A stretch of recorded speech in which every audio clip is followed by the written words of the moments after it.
Welcome back. We had so much fun last time. And I feel like this is such a perfect time to be launching this because this topic is just, I feel like I cannot escape it. And I feel like it's not just, typically I feel like I see more, Mormon things because I am in Utah and a member of the church.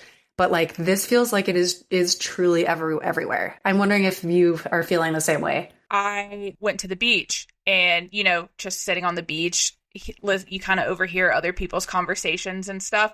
And I feel like it's just an easy go-to conversation to ask somebody like, oh, what are you watching or this and that. And there were two separate conversations that I overheard of people talking about watching Secret Lives of Mormon Seriously. Wives.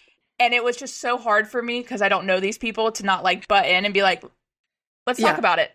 Yeah. Can I ask your thoughts for a podcast time, an upcoming podcast? That is so funny. Instead, I've saved all my thoughts for you. Yeah. Yes. I'm so honored. I'm so excited. So yeah, what did you think overall of this season? In the realm of reality television, I liked it. I thought season 2 was a lot more structured than season 1. And honestly, I feel like season 2 had more about the swinging than all of season 1, and that's how the show was introduced. Yes, totally. Totally agree. I felt like everyone had a purpose in the cast this time. Everyone had a storyline except for Miranda. I mean, Miranda was there that's how we kind of got the truth about the swinging stuff, so that was important. But by the end of it, I was like, what is this? Why is she cast in this show? She was kind of a nothing. Yeah. Not that she herself is a nothing, but, her role in the show was kind of like, whatever. The way that they portrayed it in the trailers, I definitely thought that she was walking in ready to cause a lot of drama. And I thought and then she was just super sweet and right. I definitely, going into it without watching any of it, I thought she was going to be the villain. Yes. I did not expect to end season 2 thoroughly disliking Demi. Yes. She was my favorite last year. Same. She was the one that I was like, okay, I would hang out with her. And she was actually my favorite probably the first couple of episodes. And then it just slowly went out. And by the end of it, I was like, all right, girl, let's, maybe you need to do some ketamine.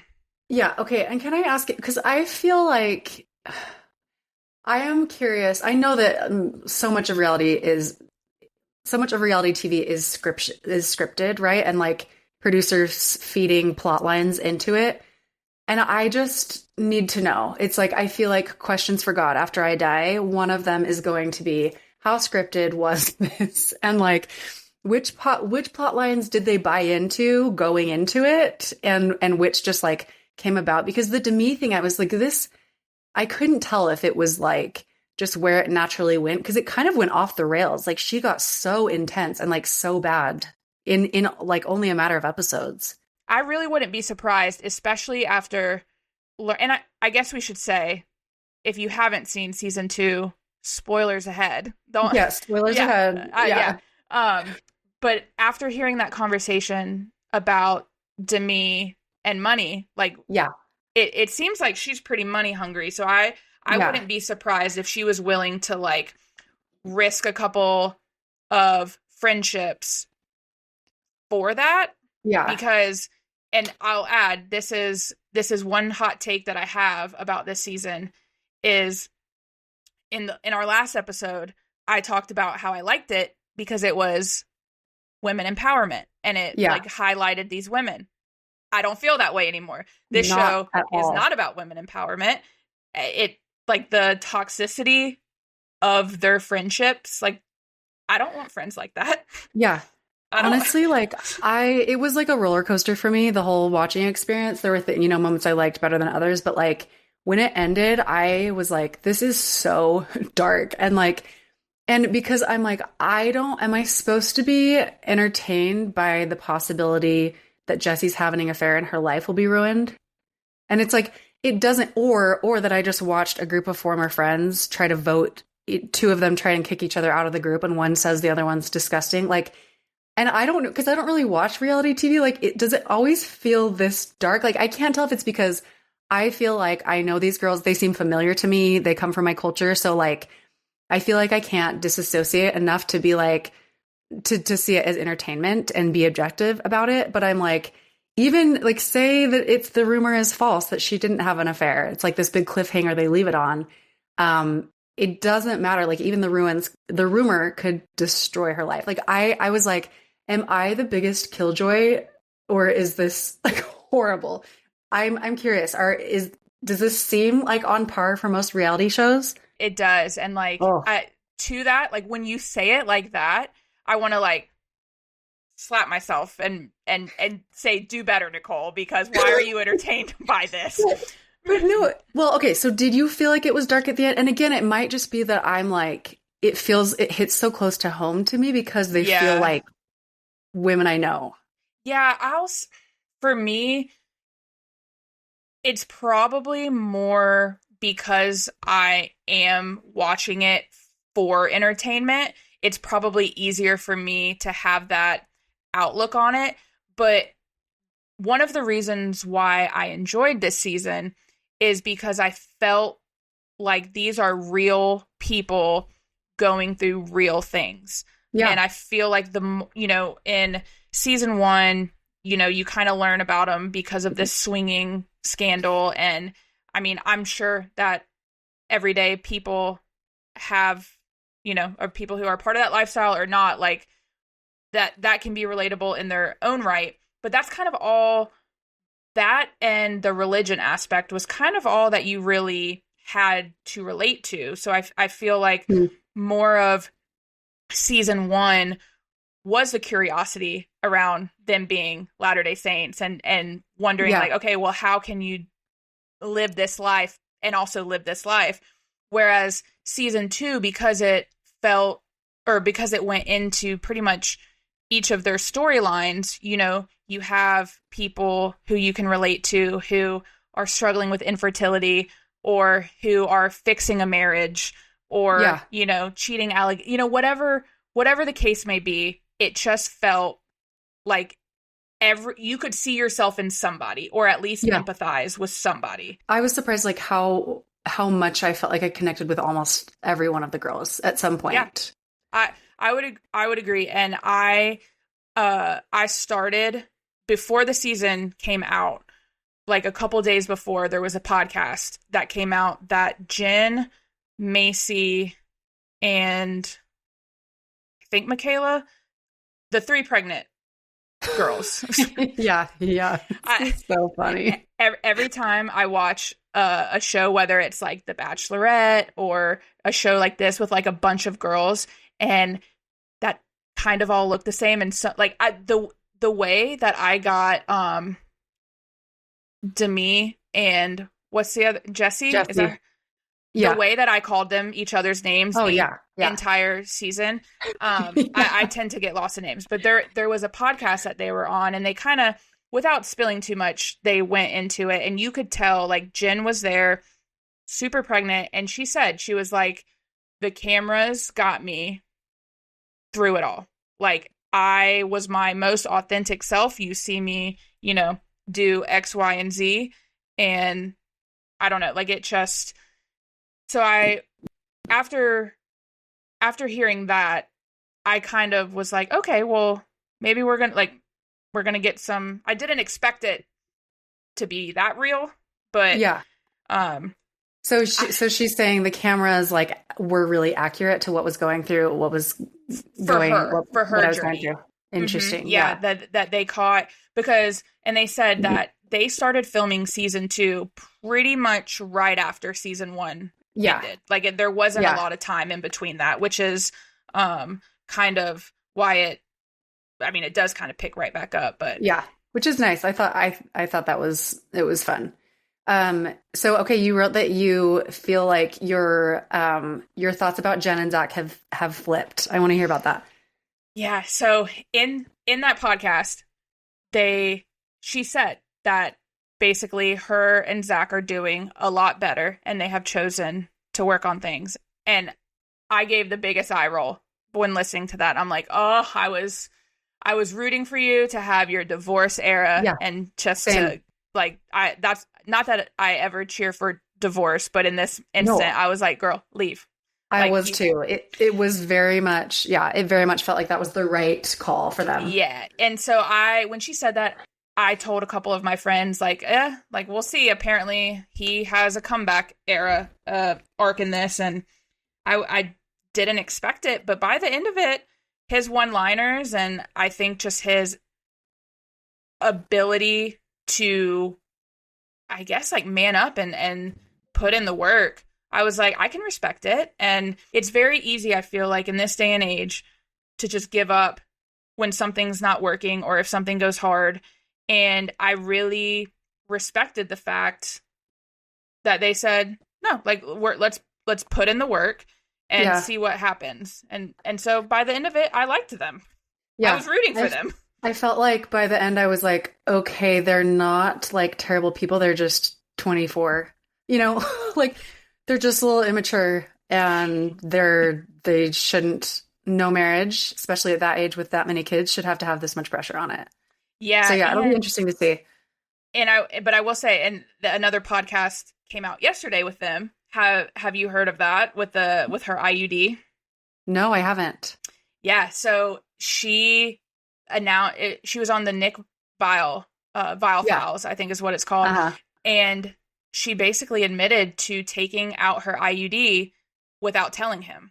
So he had no idea that she could get pregnant. And okay, because that was the unasked question. I was like, were you trying to? And that's a question I'm wondering for you outside watching it. Like, she's like, I'm late. I'm late. I need to take a pregnancy test. And she seems like shocked and like so sad about this, right? But I'm like, did that come off to you as like they just weren't using protection and like didn't know better? Because that's something I feel like I'm always like sensitive to, is like people portraying Mormons as being sexually naive. But apparently she just took it out. I don't know if the podcast Revelation confirms or denies that. Yeah.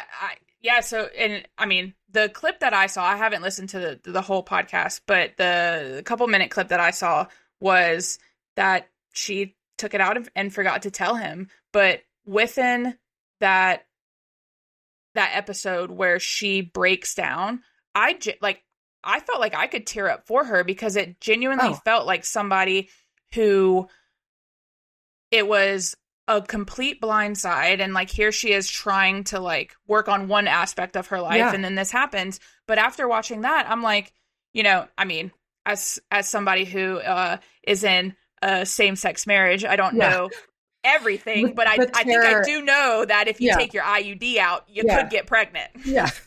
I think I know that much. But I'm like, okay, as someone who I don't really have much in common with her other than being in a heterosexual marriage. And like, I know that the only thing that like, it's just, especially when you have a young child, it's like the only thing that matters today is taking my birth control. Like, we cannot, like, I cannot imagine being flippant about that. I don't know. Is she just kind of, anyway. Yeah, I don't know, because fascinated by her. I was thinking about that, about her doing that, because she was laughing through it. Like, it was just kind of like a haha, I forgot to tell you. But after watching that scene of her having a complete breakdown over it, I just thought to myself, if roles were reversed, like if he did something or whatever and forgot to tell her, like he would, I mean, that would be over for him. Oh, yeah. I also feel like even for her, like that just seems like hugely inappropriate and like violating almost of your partner's trust to like that just seems like a thing. It should be a conversation between both of you. Oh, yikes. Okay, I'm going to have to listen to this. I don't know. So that my opinion of her might change again. We'll see.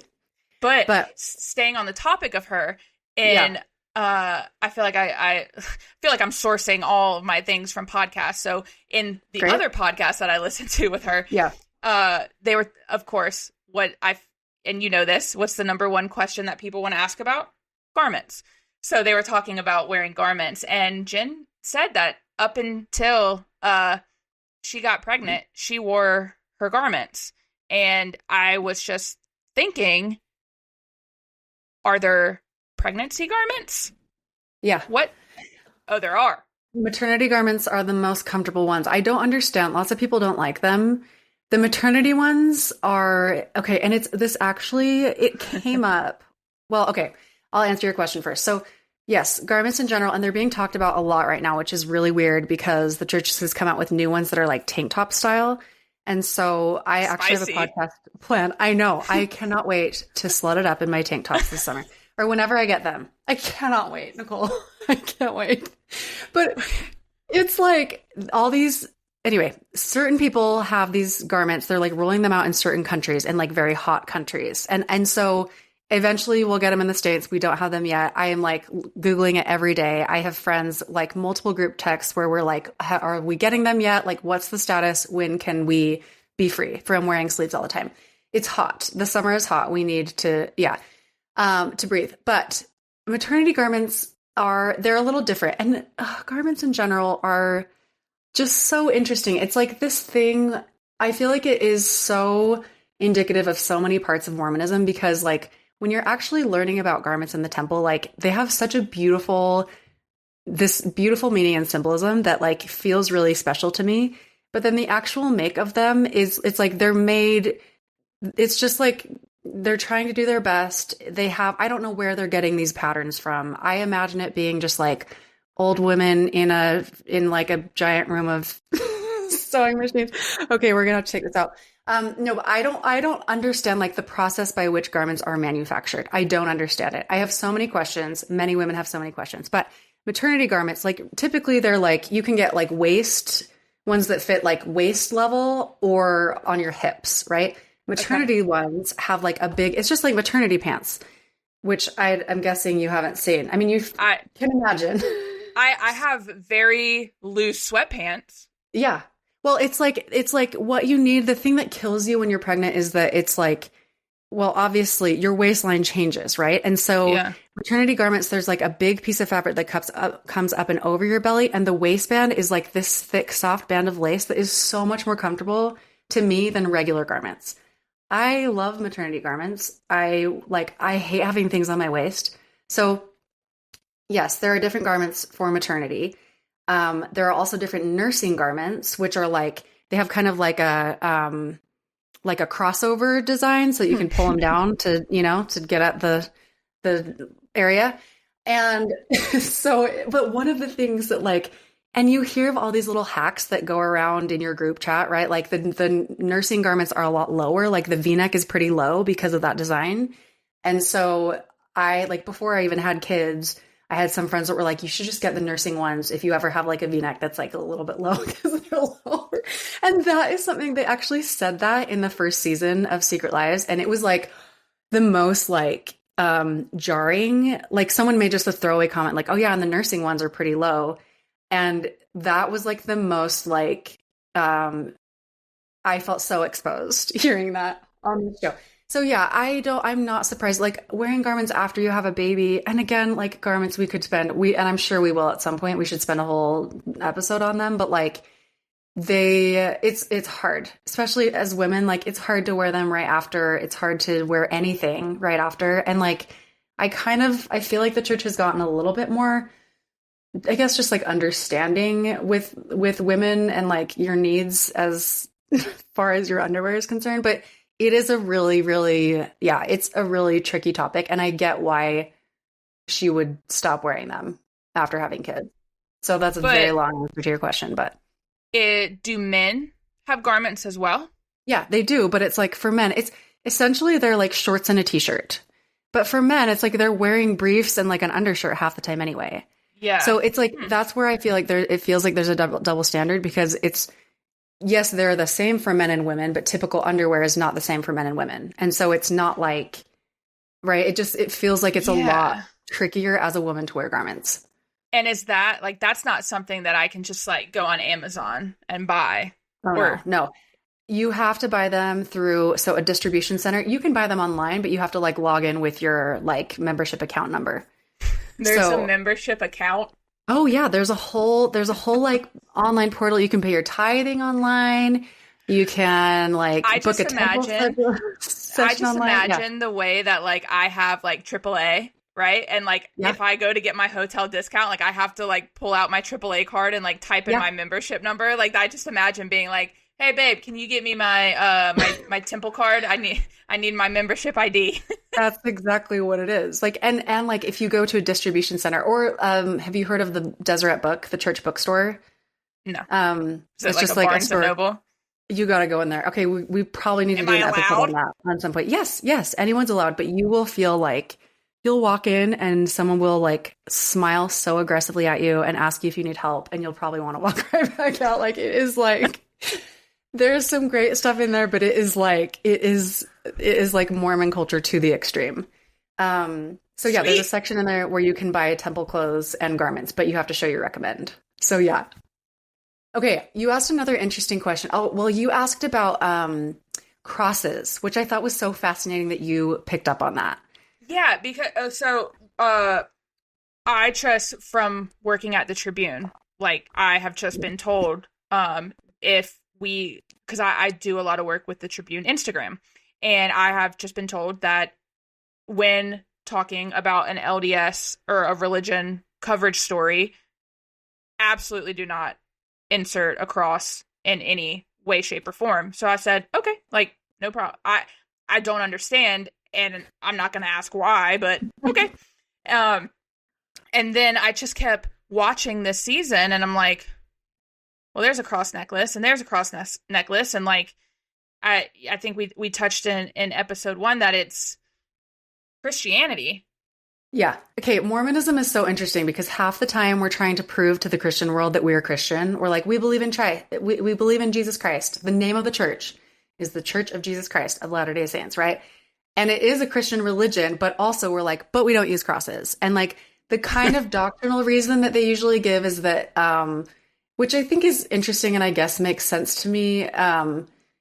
The doctrinal reason is that they want to focus on the resurrection of Christ and not the death, right? So that's kind of like the reason that they say, like, we want to focus on more hopeful imagery. And it's interesting for me, it's been interesting, like if I've been, traveling in Europe or somewhere where I'm looking at really old cathedrals, like how gory some of the crosses are. Like it's like a big cross and Jesus is hanging there. And it feels so like scary to me, and it's just funny how like, just what you're used to, what you're raised with becomes normal. Yeah. But it's really interesting. There's kind of this like wave of, it's not any like official movement, but I've just been starting to see like younger girls, like Gen Z wearing, members of the church, the Mormon church, sorry, the longer name, wearing cross jewelry. And like, I think it's kind of interesting. Gen Z members of the church kind of have their own, like a lot of them are just like, I went on a mission and then I'm not wearing my garments anymore. Like, and that's fine. I'm still fully in the church, but I'm not wearing garments. I drink coffee, but I'm going to still say I'm worthy to go to the temple because I don't think that matters. And like, they're kind of just like saying no to some of the stuff that like people my age and everyone older felt like it was super, super important. So I don't know. I kind of like it. I think it's cute. I actually saw, I'm always curious now when I see people wearing them. Like my son's speech therapist is, I don't know, she's maybe in her like later 50s. And I noticed she was wearing one. And I was so curious if she was another Christian denomination or if she was a member of the Church of Jesus Christ of Latter-day Saints, because I'm curious if it's starting to like bleed into other generations. So anyway, that's just like a very weird, like niche culture thing that I've noticed. Honestly, I think there should be a petition for Gen Z or whoever to wear trumpet guy, Moroni. Right. I think that should be the next necklace. I think that trumpet that should be kind of going away. I think no word on the street is that new temples won't have the angel Moroni on temples. I'm not sure why. I don't know. And that's one of those things again where like something that's so interesting about Mormonism, like because you believe that there's like a prophet who's revealing God's current wishes and whatever. That's like the most creepy way I could ever put that. What's a better way to say it? Because you believe that there is a prophet who speaks for God and is like giving the most recent guidance, we'll say. Mm-hmm. Sometimes it's hard to know, like, okay, so like with garments, for example. So did it never matter that it was covering my shoulders? Was that just like maybe they only knew, maybe it was like the most efficient way to make garments was to make them in this pattern. And then they've decided like for a logistic reason that doesn't matter. I mean, really it's because women who live in hot, humid climates are dying, right? So like, yeah, there's this like revelation side, and then there's this practical side, and then it's like with the angel Moroni, I don't even know, as someone who's in it, like I don't know if I could tell you. I mean, I can't tell you the doctrinal reason why Moroni is on top of the temples and why it wouldn't matter, if that's like a change in revelation for him to be taken off, or if that was just a cultural practice that happened. I want to know what Joseph Smith is his name, right? Yes. The guy. I want to know what his conversation with God was about garments. Like, I want to know what he heard. Yeah. Like, yeah. And that's, again, something where I'm like, that's why I said that garments feel like, I don't know, they just feel so Mormon to me. I don't know how else to say that, because it's like this thing that is so holy, but it also has this like, it's so like, what am I trying to say? It's so just like scrappy and like the best we could do and like kind of frumpy and cheap. Like, I don't know. It's like we're just doing the best. It doesn't look like designer material. Okay, and you know what is crazy is seeing all these like there's a brand called Negative Underwear and like Skims. They have a lot of designs that I'm like, those are garments. And guess what? It's comfortable because you don't get a wedgie line. Like with little biker shorts, there are some things that are more comfortable. Can we just make them that fabric? But they never will, because they want to keep it so cheap. They want to keep it accessible for anyone in the world. Like, so again, it's like, it's a very weird Kim Kardashian, if you are listening, create a Skims line, and the church will eat it up. Yes. Yeah. Can you like give us a discount on your fabrics somehow? Yeah. That would be amazing. That's so. Okay. You had another really interesting question about about the drone shots. I was kind of surprised that, I don't know why I was surprised that it was still like every 2 seconds we have a drone shot of the temple. How weird does that feel to you? The way that is that a specific neighborhood? Because it felt like a real estate ad for that neighborhood. And it was like, so the drone shot, for people who might not know what we're talking about, it's in Provo, right? The Provo temple? I was trying to, it couldn't have been in Provo because that temple's under construction right now. I think they were showing like different temples almost every time. One of them was the temple right by my house. But yes, explain what you saw. Yeah, it was like a road. It was like a neighborhood of houses, just a straight line with a median, just everyone walking on the sidewalks, and it's just leading up to this big temple. And I kid you not, every time I saw it, I was like, this has to be like what the celestial kingdom looks like. Like this is what it looks like. Everyone has a big ass house. Everyone is walking on the sidewalks, and if they're not walking on the sidewalks, they're in that temple. Like that's it. And that's where their family is. And if you're not there, you're not there. Isn't it so like Stepford-ish? Like it's okay. It is really weird to me. This is a question you and I both share. Why, when they build a new temple, is it, and again, well, it's different. Again, this is when it's tricky because there's like Utah church things and global church things, right? So like when I went to the Saratoga Springs Temple open house a couple summers ago, I had the same thought. Like, I'm driving up to this brand new neighborhood and there's these beautiful homes, but I felt like it was creepier because I didn't see any humans anywhere. It was just like a row of gorgeous homes and then this huge building. And I've had that at other temples where I've gone and then been like, oh, so it's just like a neighborhood of mansions. I don't know if it's like what I've heard that like once they announce they're building a temple, those areas, like the real estate value increases because they know it's going to be a safe place. It has, they have beautiful grounds around the temple. But it feels so weird to me. I would not want to live right next to a temple. I don't really understand why people want to live right by the temple. But then also, like, I've seen some people talking about, there's this interesting image. I don't remember where it is. I want to say it's in Brazil, where there's this, like, a picture of the LDS temple from one angle, and it just looks like the temple, and it's like some nice houses around it.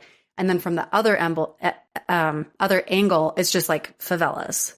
It's like the temple and then these like just like telephone poles and slums, and like it looks, and it is really, it's this like striking, I don't know which is weirder, right? Because it's like I saw it in the context of someone pointing out like, why are they building this massive building in this like poorer area, you know? But it's like they're just trying to build, they build temples where there are like active members paying tithing. I think those are the two criteria for them deciding where they'll build one. So I don't know. I think it's like a mostly US thing, and maybe more specifically even Utah, where you have those like 2 rows of houses leading up to the temple. But I'm so curious, like, I want to talk to all those homeowners. And did that make you like, why did you buy your house here because you are Mormon? Because you aren't Mormon and you thought it was just a pretty building? I don't get it. Like, I can't imagine an atheist to want to live there. Unless they're like, I don't care about this religion. That's a pretty building. Yeah. Like in some ways, I'm like, go in. Yeah, I know. You could go in right when it's being built and then never again. Or you could go in. All you have to do is like, you know, get converted and stop drinking coffee. Easy. So easy, Nicole. Coffee. I can't even tell you how much caffeine I've already had today, but that's a perfect segue, because what is it about coffee? Like, is it the caffeine? Because so many times this season I saw, obviously you have the sodas, but soda has caffeine. And then I saw a lot of energy drinks. Energy drinks have caffeine. Too much caffeine. And alcohol obviously is a whole different story, which, speaking of on that, which is a whole different topic, is the one thing about this reality show that I have a hard time believing is that they do all of that sober. A man is not running out dressed in Chippendales sober. Oh my gosh. That moment is burned into my mind. I'm so embarrassed. I'm so embarrassed for him. I'm like, what? Okay, but Nicole, this is like a comment that I got a lot when I was like in circles, you know, when I was like living in California and at work functions, and I was the only sober one, mostly just at like holiday parties where we would dance. And I actually have really appreciated that they brought it up this season. They're like, people think Mormons can't dance, but we love to dance. And we sure do. All of our pent up everything we just put into dancing. Like and I've had many, comments on a dance floor of like, are you sure you're sober right now? I'm like, yeah, honestly, I'm so jealous of that, because this is a conversation that I feel like my wife and I have all the time, is like, I hate how I feel like I need alcohol to be in like social settings. And fascinating. And, you know, it might just be because I've like, there's never been anything holding me back, right? If I wanted it, I would drink it, and then I just drank it. And, you know, it's kind of what you do in college. And after college, it becomes like the social norm to do. And yeah, like I genuinely feel, especially to dance, you will not find me sober dancing. Like, first off, it doesn't even look right. But second, like, there's not enough confidence in this world that I could steal from people that would just sober me on a dance floor. And so I respect that, because I don't want to be like that, you know? Maybe it's because I grew up where everyone else was sober, and so it was just like, yeah, we're all sober and we're all gonna like be idiots and dance and just like lose our minds. But because it does, like, it is kind of this awkward, you know, it's definitely this awkward barrier. And I've definitely felt that at times where it's like, you know, not drinking can feel like a barrier, and it can feel like, I think it's probably really fun when you're all drunk, and it's not as fun when you're the only one who's not, right? Mm-hmm. I feel like I've seen it go both ways. And I think it's interesting that now that there's like this big sober movement happening, I'm interested in like 10, 15 years, if it will just not even be a thing for members of the church. Because for me, there was always like another person who was like, oh, you know, I'm sober, but it was because they had been an alcoholic, you know? So it was like me hanging out with like the former alcoholics and like we have this in common, but for very different reasons, you know? Very different. Yeah. And so, yeah, I don't know. I think that that is definitely wild. Like I can explain the dancing. I cannot explain running out to start a fight in a Chippendales costume. Oh my gosh, I can't. I can't. So speaking of like the sober movement and stuff, so obviously alcohol it's in the code, like no. Yeah. But what about now? I don't know if you know this, but something that's really popular with, I feel like my friend group is now people are making the switch to THC drinks. And are there Total Wines in Utah? No. So I don't know. It's I don't think so. So is it a store? Yeah, it's just like, I guess like more of a wine, beer. They have like just selections, a really big selection. It's basically like a grocery store just for wine and beer. And in some states, I know, I don't know what they are, but I know that Utah has really weird liquor laws. Yeah. You're like, I know. but even there's like now a THC drink movement where it's just like very small amounts of THC, but even like in North Carolina here, like marijuana is not legal, but there's a workaround somehow where it's in very small traces in these drinks. Huh. So I like things like that. I feel like where it's new territory, like I'd be really interested to see, like, especially with Gen Z, because that's like the thing is you're technically still sober because it's not alcohol, but it is THC. But then again, like, I mean, in a lot of these states where there are temples, like it's legal. Yeah. And it's not, I mean, I don't know. Yeah. So, I mean, that's an interest, and that brings up the question you asked that I didn't answer about caffeine. So that's another thing where it's like, the word of wisdom is the code, the name of the code, right? That's like about the clean living, right? And there are different things about it. It's like, you know, consuming meat in moderation and exercising and getting rest. And like, it says, you know, no alcohol, no tobacco, and no hot drinks, which at the time meant like coffee and caffeinated tea.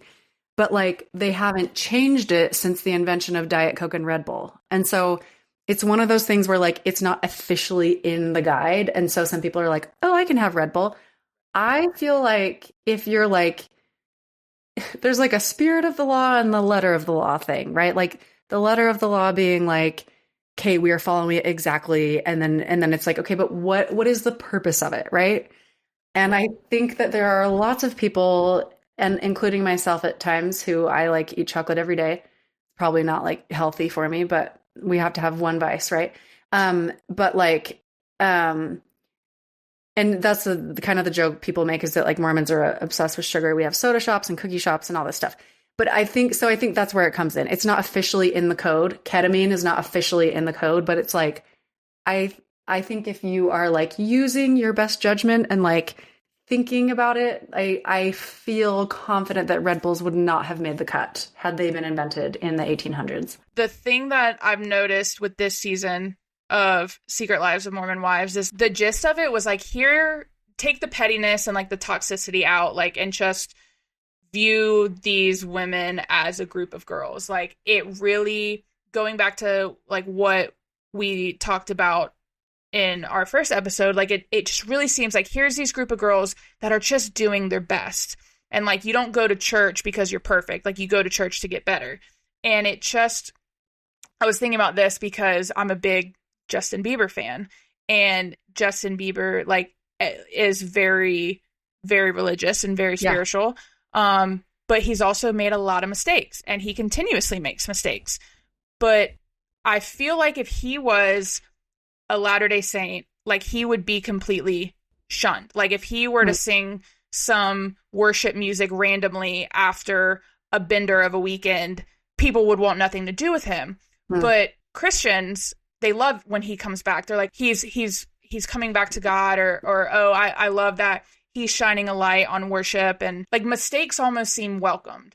And I feel like that, like, watching this season And it did seem like I was kind of watching a lot of these girls who are younger have this faith crisis of, like they want to feel close to God, like they want to be spiritual and religious, but here they have like the only religion that they've known to like basically tell them it's all or nothing. Yeah. And I know I'm not a prophet. I know I'm not a whatever, a president or an apostle, or I'm not any of it, but I just feel like membership numbers would be up if we rolled it back, if we calmed down a little bit. Don't you think, Nicole? If we said, you know what? Caffeine, that's not going to, God is not going to look at you and say, you are less than. I think he'd be okay with a Red Bull every now and again on a late night. I think he would love chocolate every day. Right? And I just feel like maybe... Yeah, you sound like every therapist I've ever had who I've talked to about my religion. They're like, can I just dial it back a little? And sometimes I feel like as many problems as like I look at Gen Z and I'm like, oh, I'm so glad I'm not Gen Z. Or like I feel like they have their own set of problems in this world.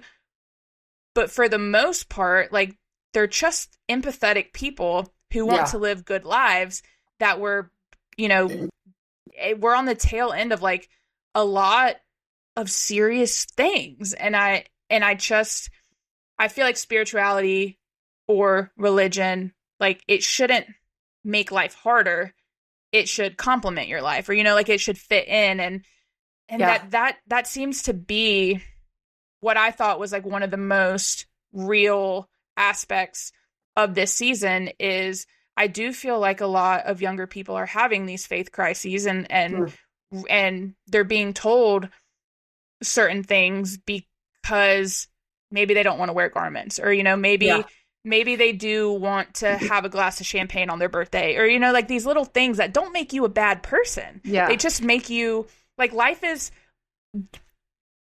I don't know much, but I do know that Joseph Smith did not have to work a 9 to 5 and clock off of work and be like, I need me a stiff one, I know that Joseph and I do not have the same set of issues, and maybe some of the issues he had, I'm glad I don't have, but I feel like we could roll back a little bit. Yeah. That's okay. I have so many thoughts about what you said. And there are different answers that different members of the church would give you. One answer, and maybe more like hardline or strict member of the church, would say, well, it's about commitment and a higher commitment. It's not about checking boxes. It's about if you're wearing garments with the intention that you are wearing them because they remind you of what you learn and do in the temple, they're reminding you of a connection to God. And that's something that every single day you're putting on this thing that reminds you, this is what I've promised. This is what God has promised me. This is who I am in the grand scheme of things. Like they would say that and there actually is a Joseph Smith quote that I'm going to butcher. Someone in the comments, I'm sure will get the right one and get mad at me for butchering it. But it's like something about how like certain religions, it needs to be high enough demand to create strong enough faith to change your life. So like it's kind of this idea that like that being higher demand is it asks more of you, but then in turn you get more back, right? It's more of a sacrifice. It is more of a commitment, right? It's like I mean, dumb analogy, but it's like what you put in, you get out, right? Like any sports team would tell you that it's like, okay, well, you're not eating carb or whatever. You're not eating sugar because you want your body to be this certain way, right? So like, I think that, but I think what is interesting is that you can be all different kinds of member of the church and be super intentional or not intentional. I think there are people who are wearing their garments every day and and super judgy of people who aren't, that are doing it probably for a wrong reason, or doing it out of fear, or doing it out of something, right? There are people who aren't wearing their garments every day who are still great people, obviously, right? And who might still have a really strong connection to God because they've chosen not to wear garments for a certain reason, but like they find it in other ways, and they're like being really intentional about finding that connection. So it is, I think that's what is tricky about this church. Like it's definitely higher demand than other religions. But I do like not want to not push back, but I guess just like that is what felt so awful to me about this show. And I like have half written something that I've thought about turning this into a column for the trip. I don't know if I want to because it like feels tired. Do it. But it's like about this idea that like the most anti-Mormon thing to me about this church or about this show was me watching it. And maybe I'll try and explain like the idea of me either watching these girls and judging them or watching them and taking pleasure in their sins, for lack of a better term, right? Like because I feel like that's what, when I finished the season and I felt like I need to take a shower, I need to go watch like an episode of, I don't know, like Parks and Rec or something. Like I felt like it was just so like it's the opposite of like forgive each other and like a word community, which is supposed to be, again, no, none of them are perfect, but it's supposed to be like support and acceptance and forgiveness. And I know that like there are lots of judgmental people in the church for sure, but like that was what any felt church. Any church. That was what felt icky to me about watching this was like, am I now doing like by watching this show, am I doing what I think, if I think that my church is connected to Jesus, which I hope to, and if I think this church is about Jesus, like Jesus was all about like not being hypocritical and like forgiving people, forgiving adulterers, right? Like it, so like I just think that I felt this like moral dilemma after watching it of like, by watching this, if I'm like enjoying this, and again, here's where it like gets pious, is like, am I doing the opposite of what I think I'm being taught at church to do, which is to accept Justin Bieber with open arms anytime he wants to sing about God, right? Like, and so, yeah, I don't know. That's a million jumbled thoughts about it, but I'm with you. Like the caffeine thing, and I have to think that like, I cannot believe in a God who's like, you know, I don't believe in a God that's like, oh, you had champagne once, you're less than, you know, it's like the word of wisdom specifically is supposed to keep you like the biggest goal is free from addiction, pretty much just that, right? Free from addiction, healthy so you can like enjoy your body to live your life. So exactly. That I'm on board with, but like, it's also not like every person who tastes alcohol is going to be an alcoholic, which I think some Mormon people sometimes assume. You know, it's that famous quote, there's no hate like Christian love.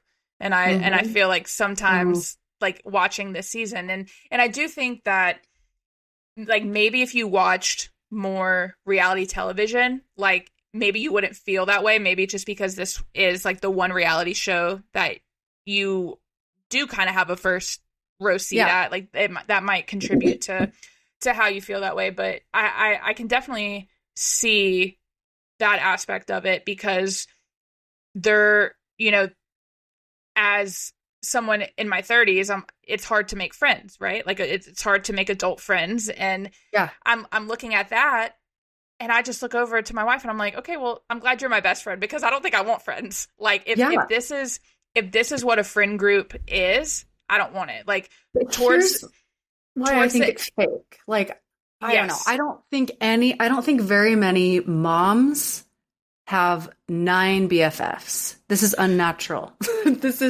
Sounds fun, not realistic. Season 1, Taylor Frankie Paul, I ended the season. I think I like followed her. I thought she was awesome. I thought she was funny. And then watching season 2, like there's a lot that I felt bad for her about and stuff, but I'm just kind of like watching all of these individuals and the only little bit of friendship that I saw was Macy and was it Michaela? Yeah. Like that was it. Like the moments that they had towards the end.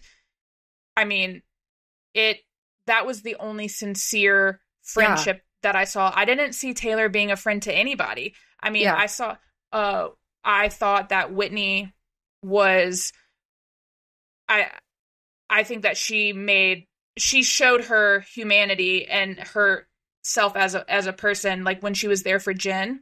And I thought she was a good friend in that moment, but like, that was just her being, I feel like, a good person. Like, I don't necessarily think that like they're actually friends. Like, you cannot convince me that they confide in each other and are actually friends. But that's what I think is, again, it's like, there's so many things going on here, right? Like, they have to be friends because they signed a contract to make this show. Right. You know, and it's like, yeah, the darkest possible point for me was the pregnancy test roulette. Like, Layla comes in with this idea, but I'm like, whose idea was this? Like, what evil producer? How evil do you have to be? It had to have been. I think she did comment. To know that there are 2 women in the group who are pregnant, one who's struggling with IVF. Like, I was like, this is like an affront on women everywhere. Like, this is like, that was rough. I don't know. And that to me is, again, where I'm like, I'm feeling like such a prude watching it, or just such a like buzzkill, because I'm like, okay, initially it was fun, right? When they were like, I think if she wasn't struggling with fertility, like, that would have been a really funny and like specific to Mormonism thing to do, right?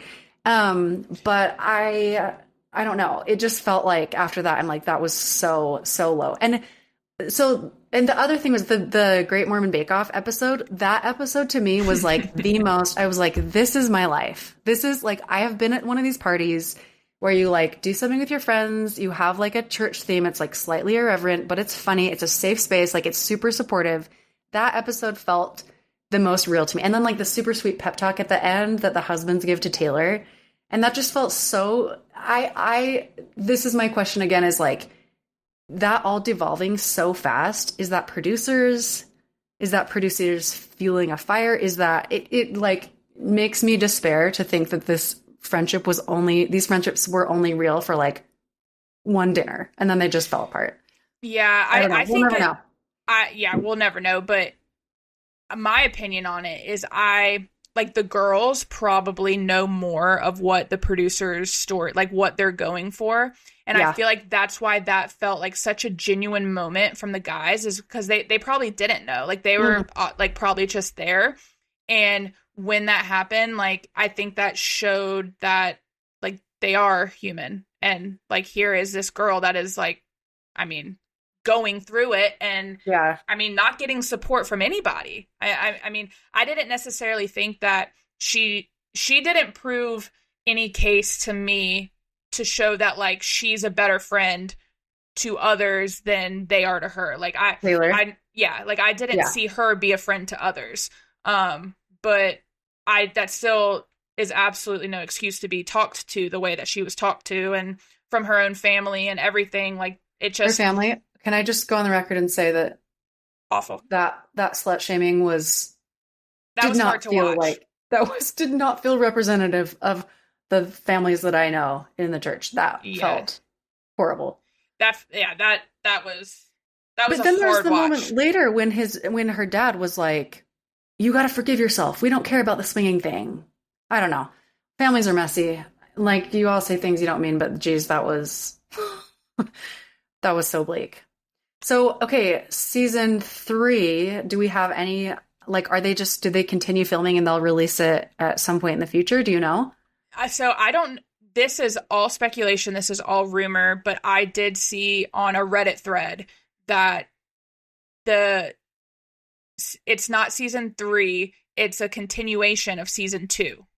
Okay. That they're picking back up. And I saw something about September. Okay. So I have, that could be 100% wrong, but that is just what I saw on a Reddit thread. Okay. I feel like there were 2 other little things that you asked about that I feel like we could quickly address. One is choose the right. You were like, choose the right? 5 question marks. What is it? Because Whitney talks about it. It is so funny to me that Whitney's always the one like quoting scripture and then just like being like having like insane behavior. Whew. And I agree with you. Like, I like Whitney in spite of myself. Like, I don't know if she's just like bewitched me or if she like knows exactly what she's doing, but like, unfortunately, I think she's really likable. It's a love-hate, right? I feel like I was either manipulated or gaslit into like going back to her because I'm like, okay. Yeah. Okay. All right. Funny. Yeah. I'm back. You're funny. I don't care. Demi's out. You're in. Yeah. So she mentioned choose the right. It's just like a catchphrase. It's just like a spiritual tagline that I think she mentioned, like, we have shields of it. We don't like carry around shields that say choose the right. The choose the right logo, it was like a little CTR and it's on a little shield. And it was like, initially it was a ring, and like every primary kid got a ring, and it was so like cheap. It turned your finger green, but it was just like a rite of passage as a Mormon kid. And so sometimes like when people write CTR, so you saw on her sourdough bread, it's like in that little shield shape. No one's like walking around carrying shields. It's just like an object lesson. If a CTR shield was ever that big, it was like because it was taught in a kid's classroom. Another thing I have to talk about is the young women's theme that they all chanted together. I mean, that felt like an inside joke. Like I was just sitting there like, okay. Okay, so that is, again, young women's. It's just like the youth program for the church. There's young women's and there's young men's. And each one has a theme. It's just a theme. It's like a manifesto but you stand up and you recite it together every Sunday. And it's one of those things where like, if you were to just read it, I think you would probably be like, oh, this has some really nice things in it. Like it talks about like knowing who you are and serving others. And like it talked about all those like values, right? It's like faith. I could still probably quote it. Faith, divine nature, individual worth, knowledge, choice and accountability, good works and integrity. These are like the 7 young women values that we're striving to develop as followers of Christ, right? But when you recite anything in a group, it gets so culty very fast. And it's funny because that was like something that was a joke when I was in Young Women's all these years ago, before they ever made like shows about how Mormons are always forming like murder cults. It was something that we always joked about. We were always like kind of giggling to ourselves because it felt culty as we would chant it. So we know it's weird. Okay. We know it's weird that we chant that. But if you read it on its own, it's not as bad. So is it this? I am a beloved daughter of heavenly parents with a divine nature see, there's just a lot of big words. An eternal destiny. As a disciple of Jesus Christ, I strive to become like him. I seek and act upon personal revelation and minister to others in his holy name. Is that it? I think here's the thing. They've changed it a little bit since I've been in it. Is that like from churchofjesuschrist.org? Yeah. It says young women theme. Oh, yeah. There you go. Yep. So this is very different. So they don't have all the values anymore. They've changed it. So that's another shift that's been really interesting. When I was growing up, there was a lot more like, okay, these are the things we do. And they've softened a lot of things to be a lot more like, it used to be like no tattoos, no piercings. It doesn't say that anymore. It's more like, respect your body and know that God created it. Right. So like they've softened some of those things. So what you're saying is evolution and change is possible within the church. Yes, this is what we all hope for. Tank tops. Give me the tank tops. So going back to our conversation on caffeine, the soda thing is just what really threw me off. But then you said hot. So I was like, okay, well, maybe that's how they get around it, is because soda is cold. But I sent you what I follow this Instagram account that every week they tell you like the new food stuff coming out to grocery stores and to fast food places. And I saw that Coffee Mate coincidentally the week of the premiere of Secret Lives came out with dirty soda creamer. And I was not getting that because no. But so it's a creamer that tastes like soda? Or no, apparently it's creamer that goes like, there was one for Dr. Pepper and one for like the Orange Crush or something. But it's supposed to be good, or it's supposed to complement it. Okay. But I can't get on board with that. But in season 2, there was an episode where they were drinking protein Diet Cokes. And I've been drinking protein coffees where you just take, like, I'll take a protein shake and I'll put, like, just some cold brew concentrate in it. And it's good. Like, it's just a quick way to get caffeine, and protein at the same time. But doing it with soda, I don't know. Okay, so you have a protein drink and you're mixing it with Diet Coke. With Diet Coke. Here's what I want to tell you. I don't know anyone who drinks protein Diet Coke. I do have a friend, I think in our very first episode, I talked with two friends, and one of them is like a big like soda drinker. And she was like, this is all such old news, you guys. Like she was like, she drinks hers. There's some concoction that's like pickle juice. It involves like pickle juice and like, I swear, I want to say like jalapenos. Hmm. She's like, it's when you need, like you've had so much Diet Coke that you like need to like kick it up a notch for the day. And again, I should go on record as saying that like my caffeine tolerance is so low, just naturally the way I am. Like, I don't know if it's because of my Mormonness that I haven't drunk a lot or just the way I am. Like, I can only drink so little of it. So I think if I had a higher tolerance for it, who's to say I wouldn't be drinking Red Bulls? Okay. I don't know. I don't mean to judge. Got this like health ring to tell me when to stop drinking caffeine because is it the Aura thing? It's not Aura. It's like a knockoff of Aura. Oh, cool. That's so cool. It's a cheaper version. But right? I drink too much caffeine. So, okay. All right, let's see how this is. So, did you look up a recipe? Did you mix them to mix equal parts together, or what? Are you just combining them and seeing what happened? It's half vanilla protein, half Diet Coke. But is Diet Coke like that's the soda? It's like anecdotally, because I think that was the first one that like the dirty Diet Coke that so delicious. Is that your soda of choice? That's like the first one that's the famous one. I don't know why. It's like the one that there was a lawsuit between these two soda companies over because they were like trying to figure out who patented the name. It's like that only happens in Utah. Petty and ridiculous. I know. It's so wild. Okay, I'm going to take a sip of regular Diet Coke to clear my palate. Okay. Yeah. That's a 10 out of 10. Here we go.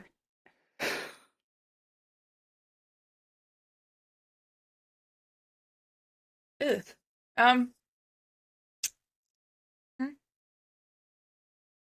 I need to tell you, as you're taking that in, there is a company in Utah that makes like caffeinated hot chocolate, and it has protein in it.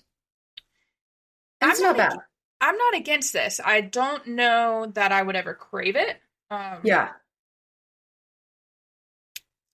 How does it compare to your protein coffee? Well, you see, my protein coffee feels like it has a purpose. I don't know this purpose. Like, because if I don't drink soda to be caffeinated. Like, yeah. I'll have it as like a sweet treat with like a specific meal or something. Yeah. So I'm just not 100% sure what the purpose of this would be for me. But for these Mormon wives, if they need to get their protein in, kill two birds with one stone, you know? They're busy moms. They've got to just be efficient where they can. I'm not against it. I'm going to give it a 6 out of 10. Okay. All right, I'm going to have to try it. What flavor of protein did you get? I did the Fairlife Core Power Vanilla. Okay. That is what I saw. Okay. Okay, well, this is so fun. I guess we're going to get to do another one of these in September. I mean, I'm sure we'll do another one next month on a different topic, but... Yes. Oh. Yeah, and I'm sure a month from now, I can only imagine what's going to come out. So yeah.